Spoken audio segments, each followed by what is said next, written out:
Je m'excuse, je vais plomber un peu l'ambiance. Je travaille sur le cancer colorectal et sur la dissémination tumorale, mécanisme à l'origine de la formation de métastases qui reste la cause majeure de décès par cancer.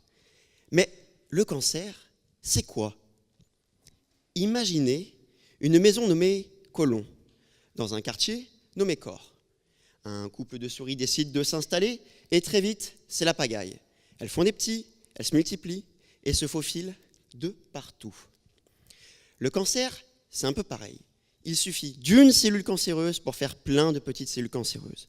Certaines vont partir, visiter le quartier et s'installer ailleurs dans le corps. On en retrouve en effet chez le patient dans le poumon. Ma foi, oui, elle ne manque pas d'air. Mais le plus souvent dans le foie. Le problème, c'est que les médecins disposent de thérapies très efficaces contre les cellules cancéreuses du côlon, car on les connaît bien.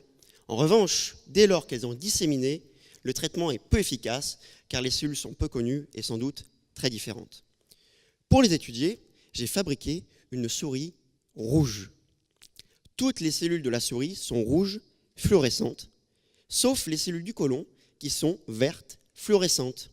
Ainsi, lorsqu'une tumeur se forme sur le côlon, elle est de facto verte fluo. Je peux ainsi pister ces cellules car elles sont visibles. Pour cela, j'utilise tout d'abord une première technologie qui vise à rendre transparente ma souris.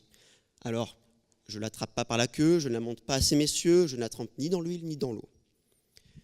Je la plonge dans un sommeil éternel, puis grâce à un bain moussant, je la rends transparente. Plus aucune pigmentation, seulement la fluorescence des cellules. Ainsi, grâce à un microscope, je peux vérifier si, comme dans le patient, j'en retrouve dans le poumon, le foie, mais pourquoi pas ailleurs? Et en effet, j'en ai observé dans la rate qui se dilate. La rate serait comme une salle d'attente avant de rejoindre les organes définitifs comme le poumon et le foie. Alors maintenant que je sais où elles sont, c'est bien beau, mais je veux savoir ce qu'elles ont dans le ventre pour mieux lutter contre. Je récupère les organes, je prélève ces organes, je sépare les cellules les unes des autres et je les fais passer dans un cytomètre en flux. Cette machine aspire les cellules et les fait passer les unes après les autres devant un laser. Ce laser va me permettre de récupérer seulement les cellules vertes pour les analyser. Ces analyses sont vitales car ils vont permettre de connaître les cellules et dresser une carte d'identité. Ces cartes d'identité vont permettre de choisir au mieux les traitements, car je vous rappelle, un traitement est efficace si et seulement si il est choisi en fonction des cellules cancéreuses. Alors je m'excuse peut-être d'avoir plombé l'ambiance, mais mesdames, messieurs, j'espère que ce soir, je vous ai redonné un peu d'espoir.